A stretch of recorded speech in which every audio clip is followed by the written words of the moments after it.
another man? I did not! Really, there's nothing to be embarrassed about. Lots of people have homoerotic dreams. Have you? Are you kidding? With gay-themed episodes in 1992, 1994, and the 2018 reboot, the sitcom Murphy Brown charts a fascinating evolution in the way television talks about queer characters.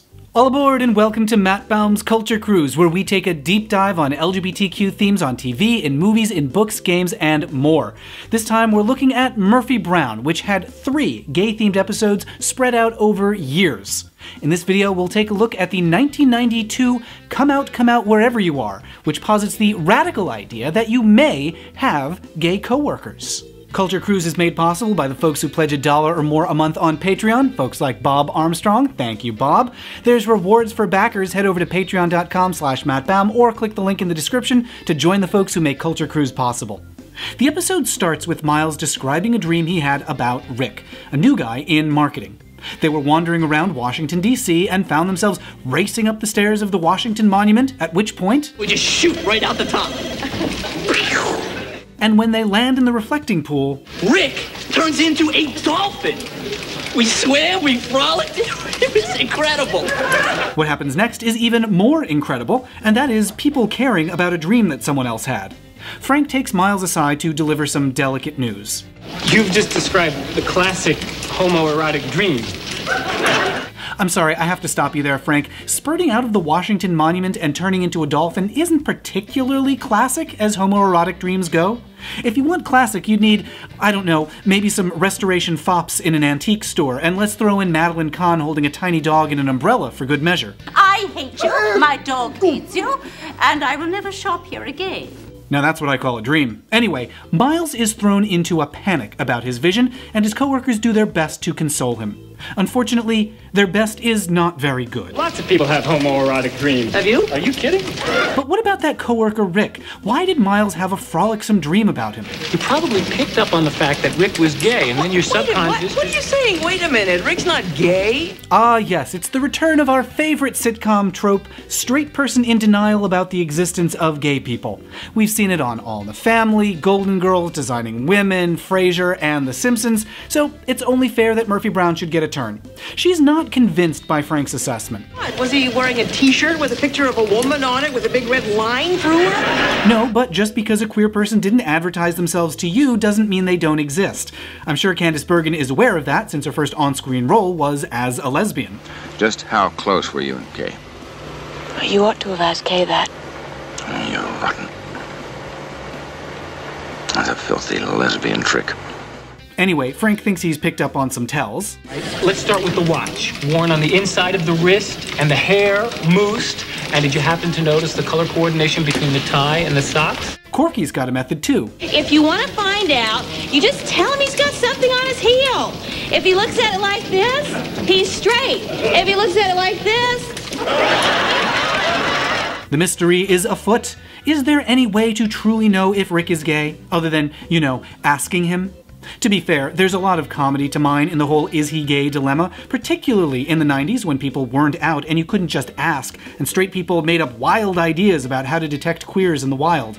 The Kids in the Hall made good use of this trope several years earlier. We are having a hard time trying to figure out what to eat for lunch. Oh. Yeah, and we were just wondering if you could help us. Oh. Yeah. Sure. Okay.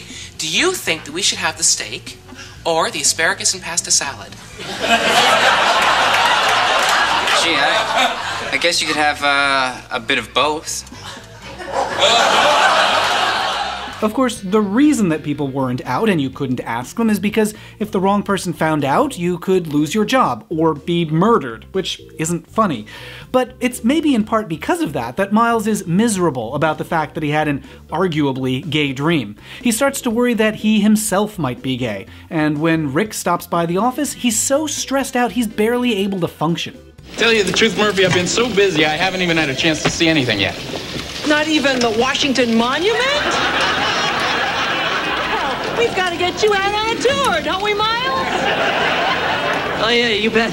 The gang tries to decode his sexuality, but he's ahead of them. Hey, Rick, wait, there's still so much we don't know about you. Like, where were you born? Where'd you go to school? Born in Maryland, graduated Northwestern, and yes, I'm gay. Well, now they know. But that doesn't help Miles much. Now he's even more anxious that he might be gay. Do you see a regular guy? Or do you see someone who deep down inside wants to frolic with a dolphin?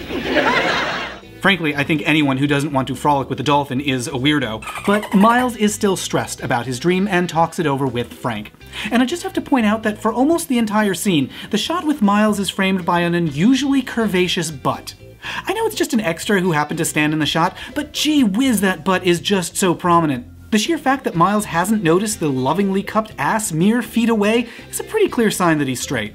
At any rate, Rick eventually corrals Miles over drinks. You've been avoiding me for days, and when I finally corner you, you've got 1 foot out the door. Now, the problem can't be with my work because you don't know it yet, so that means it's gotta be me. You? I have no problem with you. Why would I have a problem with you? Because I'm gay. You are? Murphy Brown may set a record by having multiple uses of the "I can't believe it's not heterosexual" trope within a single episode. Rick's taking a chance by being out at work. On one hand, he couldn't be fired for his sexual orientation. Employment discrimination was banned in Washington, D.C. in 1973. But he could be arrested. Homosexuality wasn't decriminalized in D.C. until 1993. It's bold for him to be out at work, but he has his reasons. I spent a lot of years pretending I was someone else because I was afraid. You know, afraid of all the whispers, afraid of losing my job. But when you've been to as many funerals as I have lately, you realize life is too valuable to spend hiding in a closet. That line of dialogue is a very big deal. In the early 90s, gay episodes were almost always very special episodes, with serious music and long, lingering stares before a commercial. If HIV came up, you could bet the storyline was about to turn tragic. And the epidemic was a tragedy. In 1992, HIV was the #1 killer of men aged 25 to 44. That year alone, HIV-related causes killed over 33,000 people. But the thing is, there's more to the lives of gay men and people living with HIV than tragedy.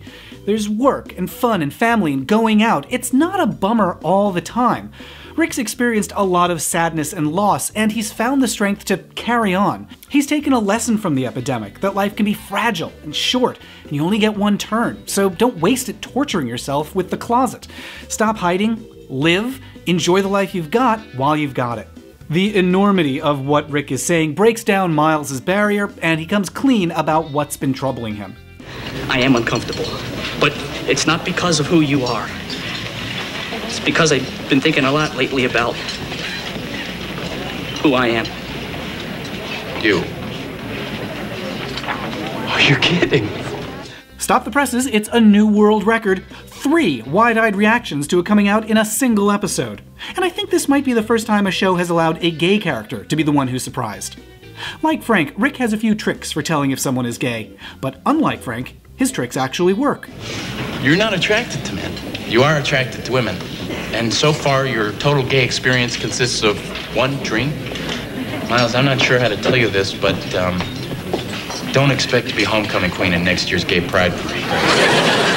Oh man, I wish gay pride parades had homecoming queens. At any rate, Rick has calmed Miles down. Once again, it's up to the queers to solve all the problems straight people create for themselves. Miles confesses that the reason he was worried was because he had a dream about Rick, and they have a good laugh. It's ridiculous, isn't it? It's hysterical. I mean, you're not even my type. Why not? That's a solid joke, and has been for years.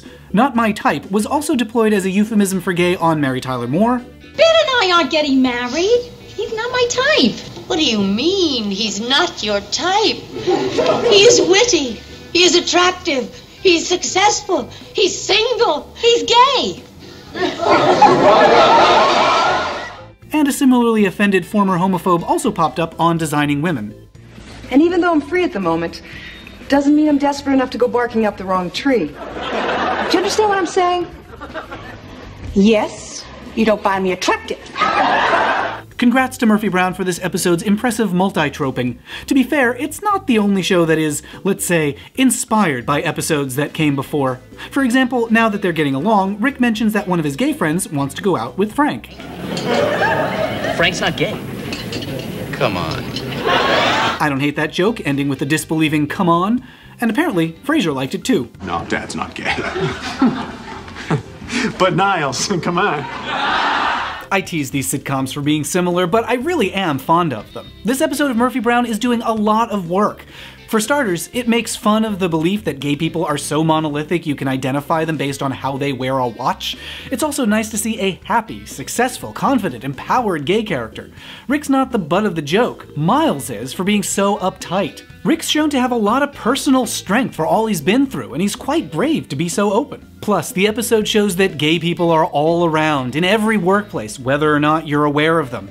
And being blissfully unaware of queer people is the topic of another episode of Murphy Brown 2 years later in season 6. Your bar, the Anchorman, is a gay bar. Well, that's ridiculous. Just look around.